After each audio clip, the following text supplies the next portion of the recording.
Yeah, first of all, appreciate everybody coming out today. Exciting times, obviously, to be able to get all these transfer guys now into school.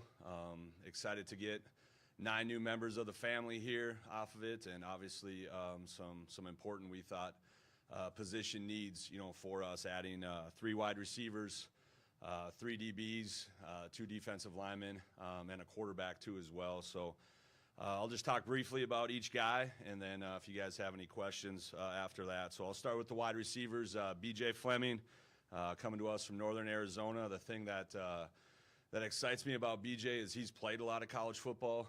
He's been in those battles and produced. I think a reoccurring theme that as we studied our roster was to find some guys that we felt like were really guys that can win on the edge and win with speed, and those are things that BJ has proven to be able to do. He's played in 20 games. Like I said, he's been productive, and excited to have BJ on campus. And then the other 2 receivers that we have are a little bit different in stature. They're more slot type bodies off of it, and maybe haven't played as much yet in college football, but have had really good prep careers and have shown that they can be productive in that part of their journey. So Christian Hoskins, obviously a local guy off of it. Alexandria High School was a top 10 finalist for Minnesota Mr. Football, and has had some reps at the University of Minnesota. We think he's a guy that is super dynamic. He can do some things with us, not only on offense, but in the kicking game too as well, returning punts and returning kicks. So awesome to have Christian here. And then also Jamal Young coming to us from Arizona State. Same thing there. Was Scout Team Player of the Year his first year there. Jamal also was a state 100-meter champion too as well in the state of Arizona. So I just think the theme there was to be able, like I said, to find some guys that we felt that could win on the edges, and then win with speed too as well. And then going into the 3 DBs, Nate Frankfather off of it. He comes to us from Mount Jacinto Junior College. He had a really good career there. That's Southern California. It's close to the areas that I was recruiting when I was in Southern California. So really to be able to get a skill set like Nate, he's a big-bodied safety. He's 6'2". He's probably 210 pounds. He really looks the part, moves well, so has all those skills and traits that we really want in the defensive backfield. And then also Zach Lewis too as well. Zach's very similar to BJ. Comes to us from NAU. Was an all-conference, all Big Sky safety for NAU last year, and just absolutely has a great personality. A guy who grew up in Florida, went to high school then in Arizona, just with his family moving, and I think he's a guy, as you watch his film, been there and done that too as well. Like a guy who's really good at getting people on the ground, has had to cover some high-level guys, in the Big Sky Conference already. So super excited to have Zach. And then Bennett Walker would be the 3rd DB. Bennett was with us at San Diego State a year ago, was rotating as a starter for us, and started the entire year before that at Eastern Michigan. So another guy that brings a lot of snaps, to our team, and has kind of been there, done that, and understands that this thing is a marathon and not a sprint. I think to have his maturity, in that position group is something that we value too as well. So the last piece of the offense, Javance Tupawada Johnson. Javance comes to us from San Diego State too as well. Was a backup quarterback there last year. Started a game. Really played well in some of the games he came in and had to spell our starter at that time, specifically the Wazoo game. So excited about him. Athletically, looks the part. When you see him, he'll be between 6'3" and 6'4". He's 220 pounds. He can make plays with his arm, with his feet. So was really, I think, important for us to be able to add some competition into the quarterback room too as well. So excited about Javance. And then the other 2 defensive linemen off of it, Kaiwan Vengrowski, all-conference guy at Winona here the last 2 years, has put up really good stats in the NSIC, a guy that's really starving to be able to get to this level and prove that he can do it at the Division I level too as well. So awesome to have Kai here.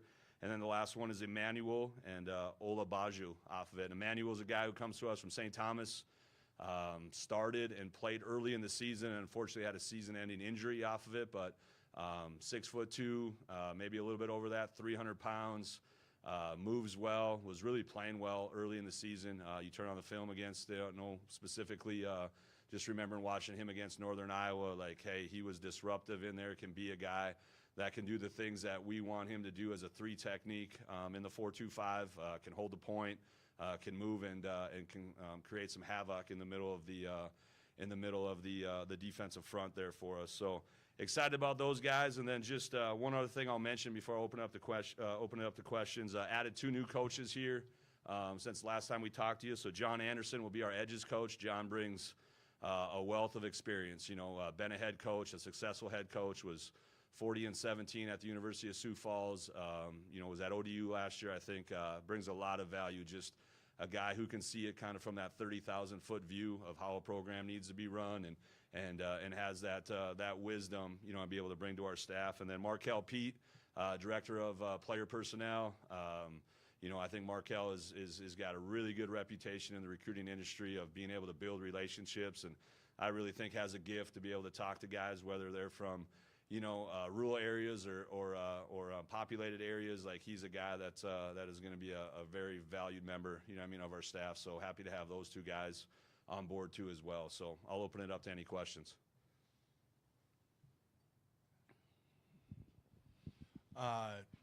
As you filled out your defensive staff, what do you plan to do with the defensive coordinator role? How do you want to handle that? Yeah, the plan right now is I'm going to call it off of it. I won't coach a position. Still want to be able to be involved on game day when needed on the offensive side of the ball. I think have a lot of confidence in Isaac and what he's been able to do here.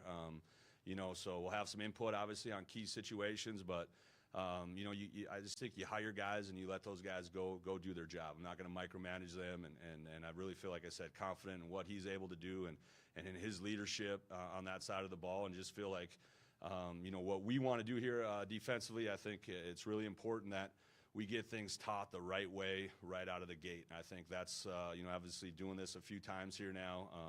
You want to make sure that, those early, if you want to call them transition periods, are as seamless as they can be. And just feel like, hey, it's an important deal here that we get off and play really good championship defense early on in my tenure here. And I just feel like, that we can do that. And the best way to be able to do that is to have me calling it. And you probably just hit on it there with some responsibilities towards Coach Fricky. But is there a game management piece then that gets spread out, or how do you do the in-game logistical part of that then? Yeah, no, I think, it's been done a lot, as far as guys calling plays and still being able to handle some of those things. I think it gets a little bit easier now with analytics and things like that. You go into games, obviously being able, there's a guy on the sideline who has a book, who's going to talk to you about, hey, is this a go, is it not a go, when to use timeouts, all those types of things. And we've used those now, for the last 6 seasons, and really feel confident in, when to listen to the book and when to maybe, add your own twist and your own feeling of how the game's going. Is the game on the road? Is it at home? All those types of things. Momentum on your side, isn't it? So I definitely feel like there's a lot of tools, available to coaches to be able to help in those situations.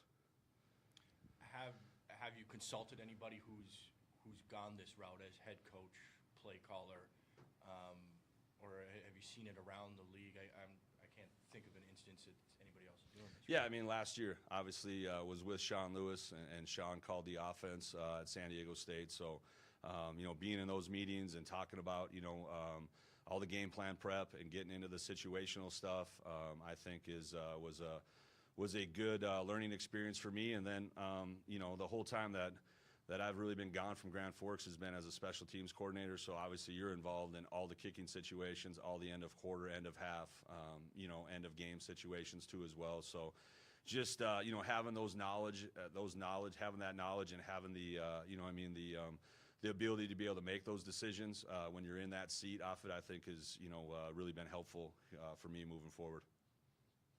one for me before I pass this thing on. What's your plan for spring ball in terms of how you roll it out? It's similar as in the past, or what's your plan?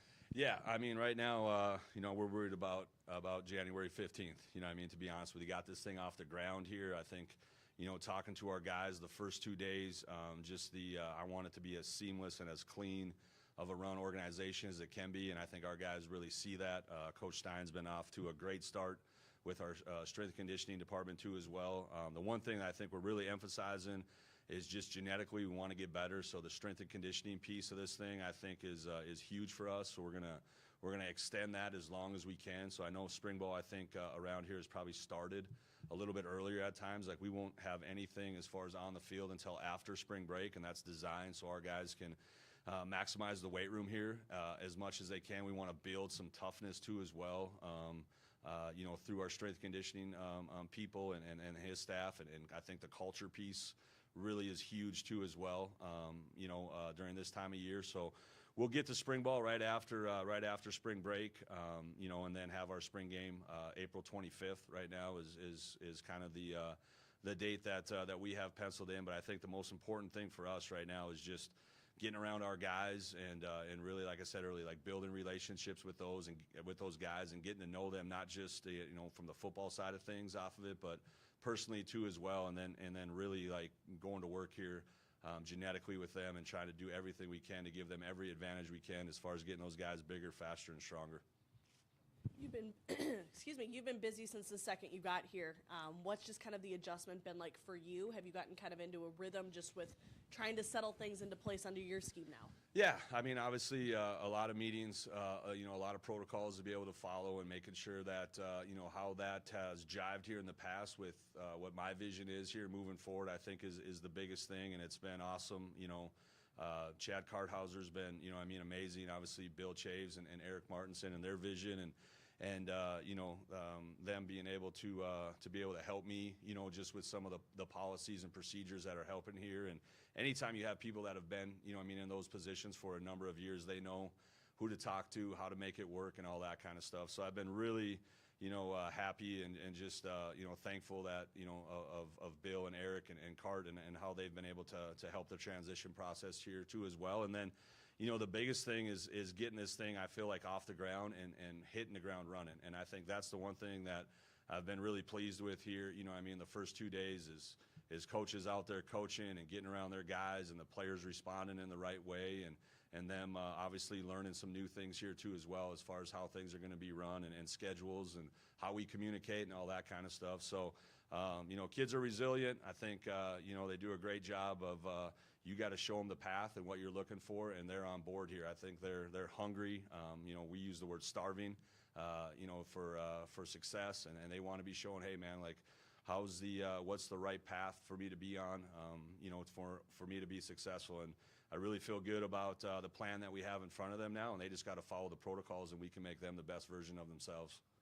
How much of a boost is it, too, to get some guys that have had reps in FBS programs, especially bringing over Javance and Bennett from San Diego? Yeah, I think it's huge, right? Like, I was around the San Diego State basketball program there for a year, and I thought the one thing that Coach Dux did there was he always seemed a way to stay old, right? Like, through the portal, like they were always a mature, basketball team. And the best football teams that I've been around, you have really mature guys in the locker room. Like I said before, like they understand that, hey, this is a process. Don't worry about the outcome, like day by day, inch by inch. That's how you're going to get better here. We say relentless pursuit of continuous improvement. Like that's what we're about in all aspects of our lives. So I think that's huge. Those guys, trying to get guys, in the portal, just putting a premium on snaps. Like these guys have played, at their prior institutions. They've been able to get to the top of the depth chart for a reason and have produced on game day. And that was a huge emphasis for us. A little bit early to ask about the QB position, but bringing in Javance, kind of a competition there. What do you expect from Javance and Simon, as well as all the QBs? Yeah, no, I like our QB room. I think iron sharpens iron. Like we're bringing in competition, and if our guys are real guys, which I think they are, they welcome it. They want to come in here and be like, hey man, I want this to, I want to be, like I said, the best version of myself. I want that competition. There's no promises made to anybody off of this thing.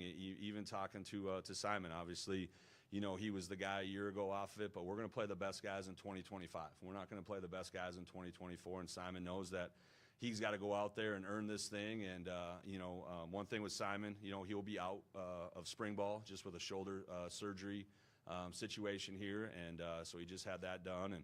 And I think the one thing that I really, has hit me with him is just he's a confident dude off of it. He's got that quiet confidence. I think the guys in the locker room, really rally around him, and he's a huge culture piece, for our program off it. So I really respect that about him. And even these early days here, you can tell like he's chomping at the bit to be able to get out there. And his number one job now here is to get healthy so he can have a great summer and a great fall camp. So, that'll obviously open things up, for the other guys there too as well to be able to get reps, and excited about that. There's some guys there, had some conversations with Jerry too as well. Like it's time, for him to evolve and to be a guy here that, can lead a college football team. So Javance knows it. He knows what he's in for. Coming here off of it, he's been in competition his entire life, and it's going to be no different here as we move forward. Those guys are going to have to earn every snap they get.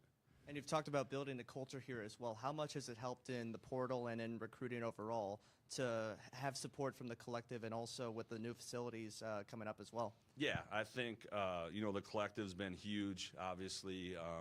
That's a big part, of college football nowadays off of it, and having those guys be able to have those meetings, and for us to be able to take some of those stressors off their life coming here. I just think it sends a message to every kid that steps foot on campus, like, hey, man, this place is it has the machinery, it has the resources in order for us to be successful. Then you look at the facilities too, and just the commitment from, Dr. Armenkost, the vision that Coach Schweigert, Bill Chaves, I'll go back to again too as well, Eric Martinson. Like there's a lot of blood, sweat, and tears and time and effort put into what is coming on board here in about a week. So our guys are fired up about it. They're excited about it. It's just I think it makes their student-athlete experience and just the developmental piece, like everything is well thought out of to be able to be as efficient as we can be, and making sure that those guys get the very best, of everything when it comes to their experience here at North Dakota. Anything else, Coach? Thank you, Coach. Appreciate it.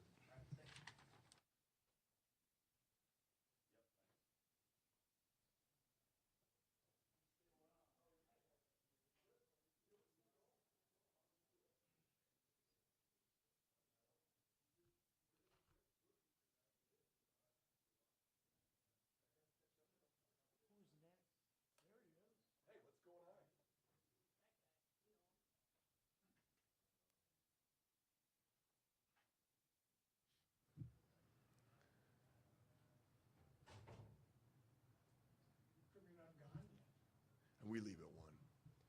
Leave at 1. Get down, practice down there. For Coach Sanders and get some questions. Yeah, last 2 weekends in conference play here, from our last trip with Denver and Oral Roberts on the road, some things were really, and it has been now for a bit here, we're really working on trying to defensively get some traction. And I think we definitely are a team that has a little bit more of an offensive mindset. And so that's definitely been a thing we're pushing for, is just having a little more pride and accountability on individually each guy doing their job defensively, and then collectively as a team really being connected and engaged. So after that Omaha and St. Thomas weekend, where it just felt like it was way too easy for teams, and poor starts in both, I felt like getting on the road to Denver and to Oral Roberts was continuing that push of defense, but then also what kind of start are we getting off to? I thought both games we got off to a pretty good start. The Denver game, man, I thought we, from a defensive standpoint, had really good energy, did our job, did a lot better job of taking away, we call them scout stops, when you can take away what your opponent does well, and a lot of it is individual based. Is he a great shooter? Is he great at attacking the rim? Or is he strong inside? What shoulders does he go to in the post? Different stuff like that. And when you do your job and you take those things away, we call those scout stops. And I thought Denver, we got a lot of scout stops. We did a pretty good job being connected and engaged from a help standpoint and just in gaps and good activity. And then, that fed into our offense better. When you go to the next game with Oral Roberts, a team that's making 10 threes a game, we wanted to eliminate some of those threes. They only had 4, but a couple of them were huge. But the problem with the Oral Roberts game is they shot 70% from 2. And when a team shoots 70% from 2, that means you're not winning enough one-on-ones. Like, you have to win some one-on-one battles. A team like that has different guys that can really shoot it, if you get caught over helping, now you're giving up open threes. And we just didn't win enough one-on-ones. And it's hard offensively when you continually take the ball out of the net. And we led 27 minutes in that game. And we were headed to a one-possession game late. Chose not to foul because with 22 seconds left, what have you, we were going to have about 7 or 8 seconds on our clock if we get that stop to score, instead of putting guys at a free throw line that are pretty dang good free throw shooters. To make it a 2-possession game with that little time, we just felt like, let's get a stop. And then McBride hits a tough shot, a tough 3, pretty well contested 3, to make it a 2-possession game. And at that point, obviously, that gamble probably didn't work. But I still think in my gut that was the right move for us to do. But we're scoring almost 85 points a game in league play. We have the best assist to turnover ratio, I think, in the league right now in league play. We're not rebounding to the rate that we need to, but when you don't have many defensive rebound opportunities in Oral Roberts, it's hard to get defensive rebounds. We're taking the ball out of the net. But we're doing things at times really, really well.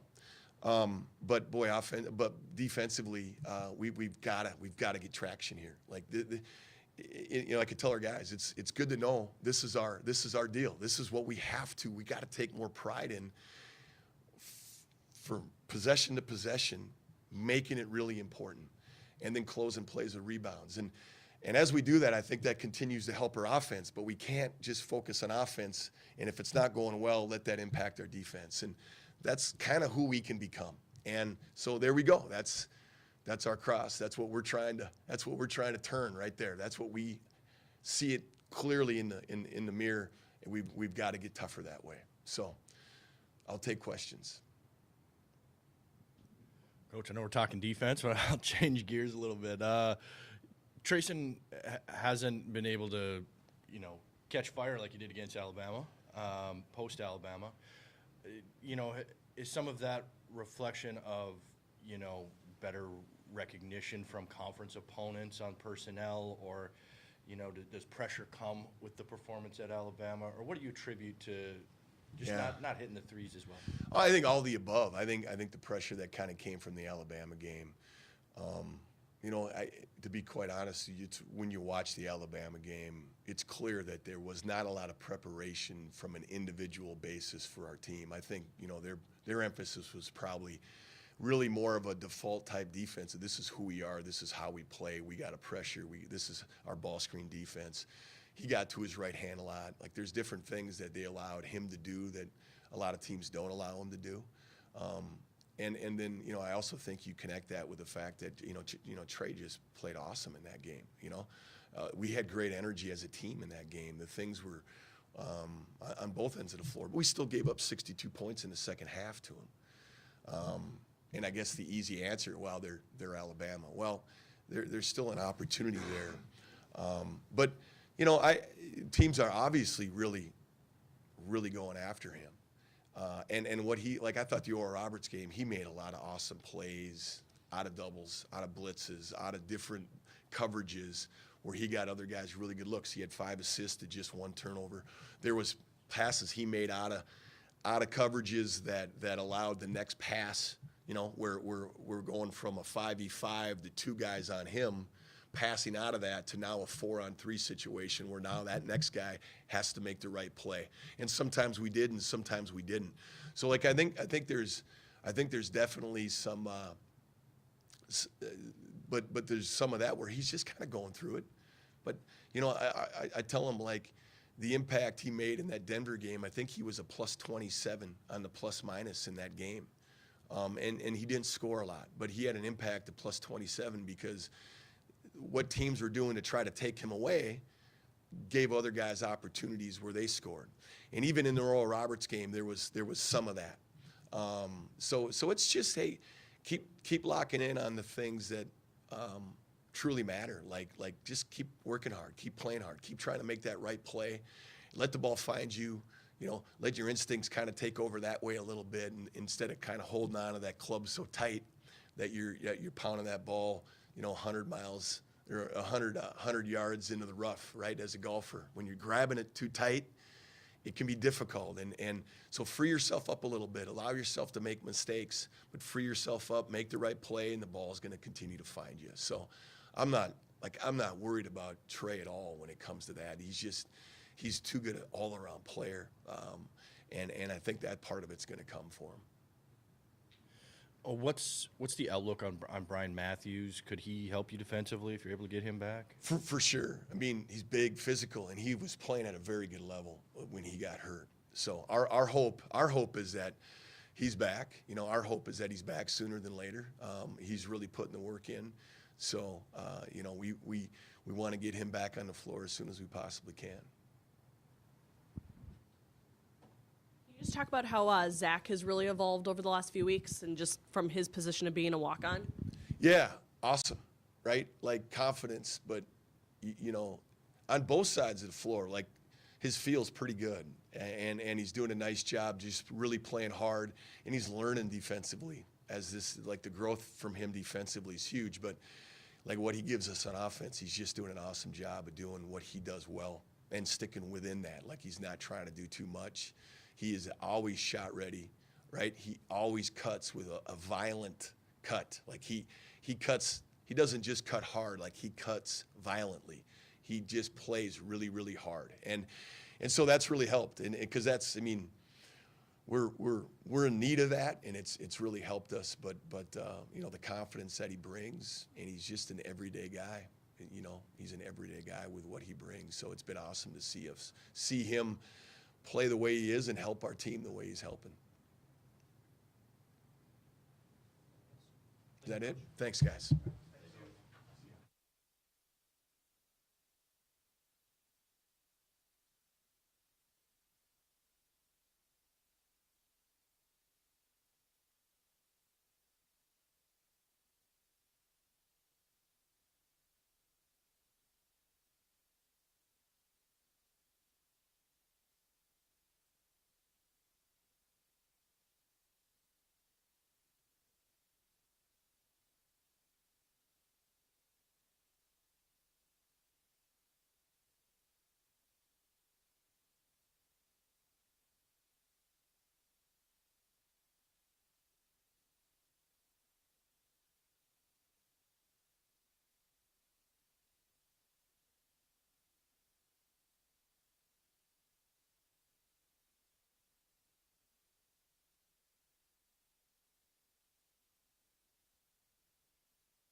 Dane, what are your thoughts on Western Michigan this weekend?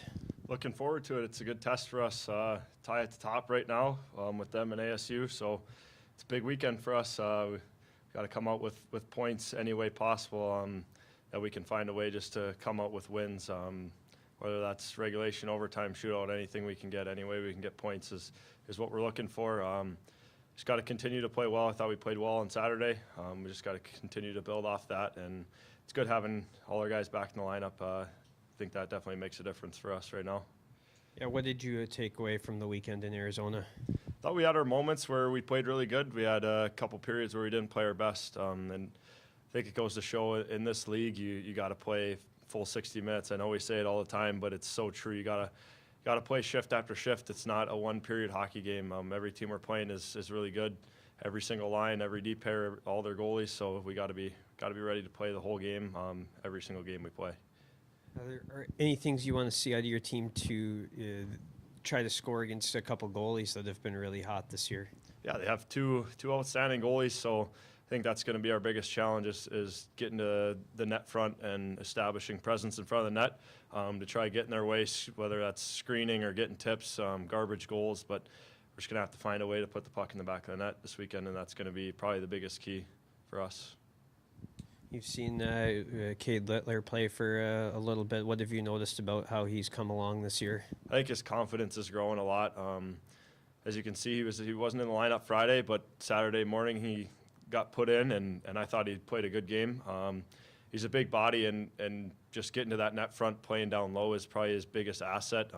To use his body, protect pucks, get on the forecheck, and kind of retrieve those pucks and get to the net and trying to find a way to be effective. At this point in the season with more bodies back, what is it like for you a little bit not knowing whether you might be at forward or D each week? Just taking it a day at a time. Been on the back end for the most part of the year, so I think that's kind of where I've been going to be rolling for probably the rest of the year. Just day to day, whatever is thrown at me, I'm ready for it. Just excited to be here and be out there every day. You guys have a few comeback wins in the last few games with Arizona State on Saturday night, Miami on that Friday last month. Can you talk about kind of the grit of your group and how you guys dig deep to come back in those situations? Yeah, like I was saying, it's a full 60-minute game. There's going to be ups and downs through every game. You're not always going to get out to a lead and hold on to it. So I think it just shows resiliency, not giving up, having faith in each other to put pucks in the net and know that we have enough offense in our group that we can score, even if we're down, to fight our way back and come out with a win. That was my question. Anybody else for Dane? Or, thanks, Mike. Thanks.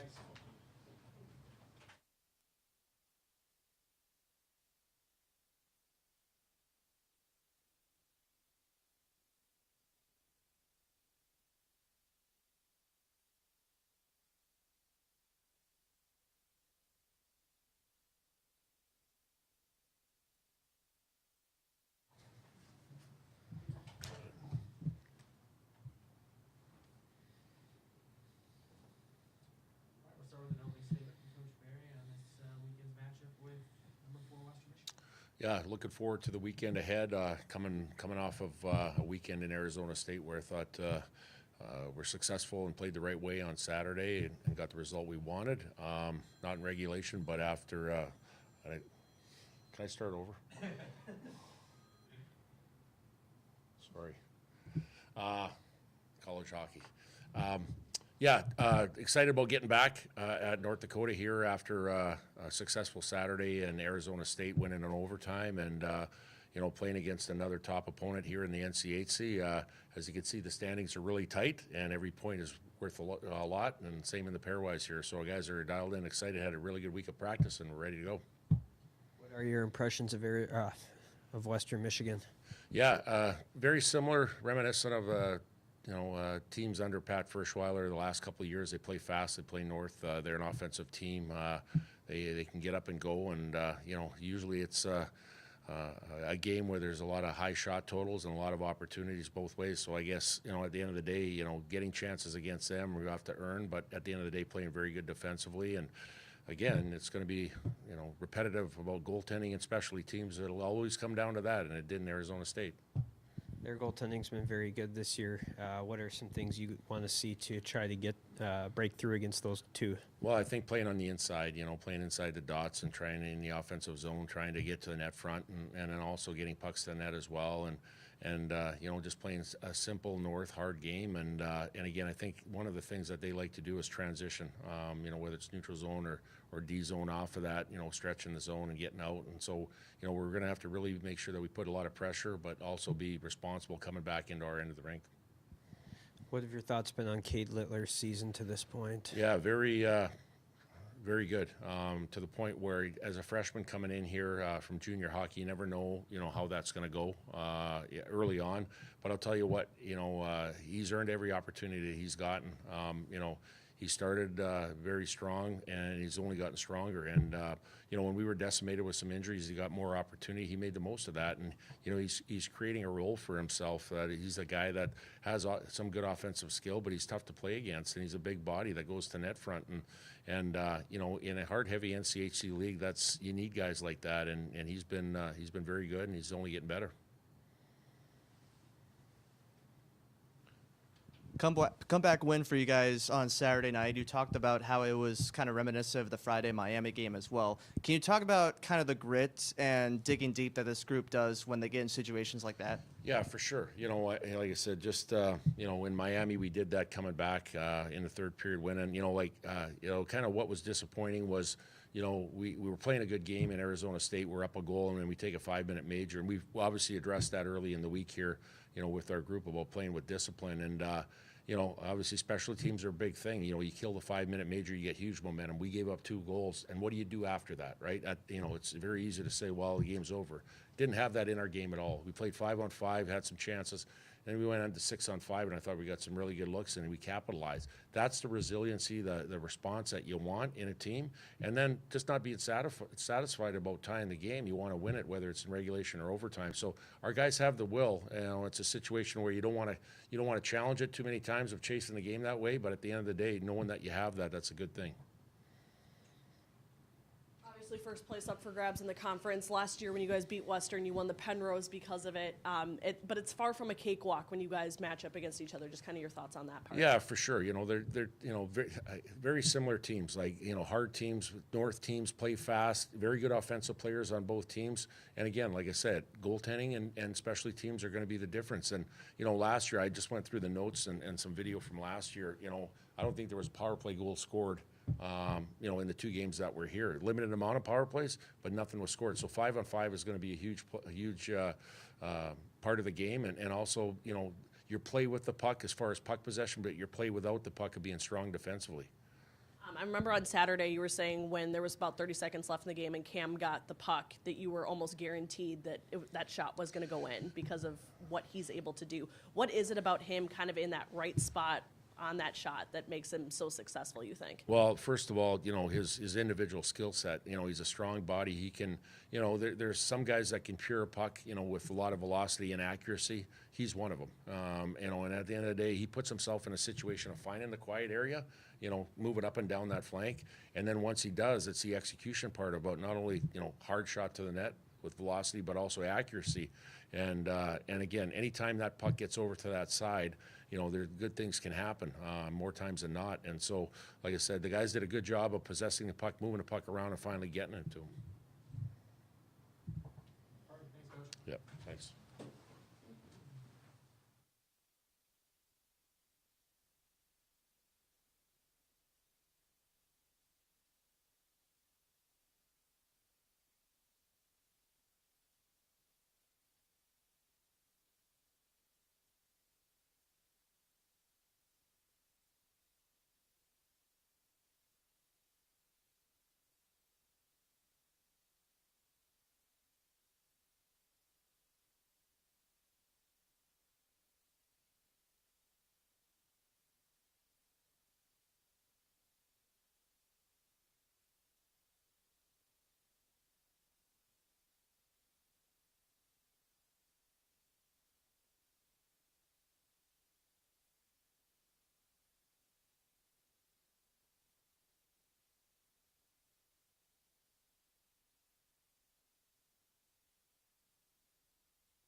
Cade, what are your thoughts on facing Western Michigan this weekend?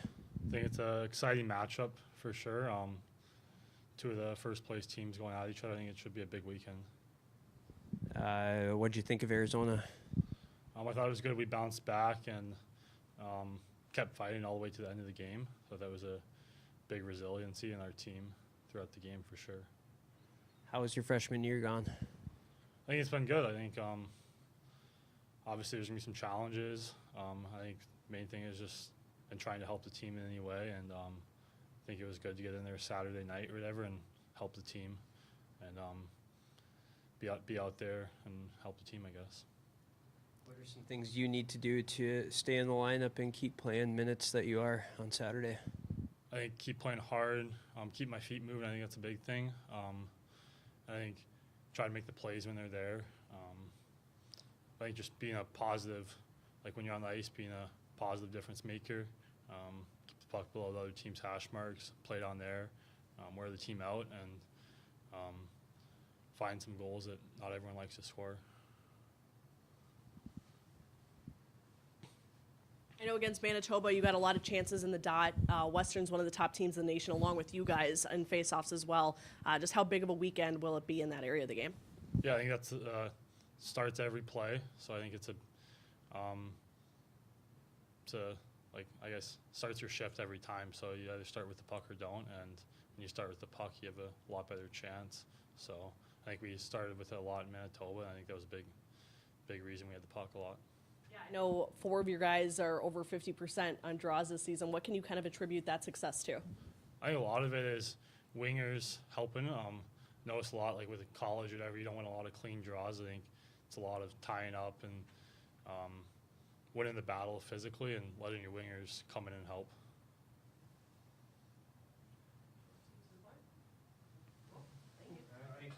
Thank you.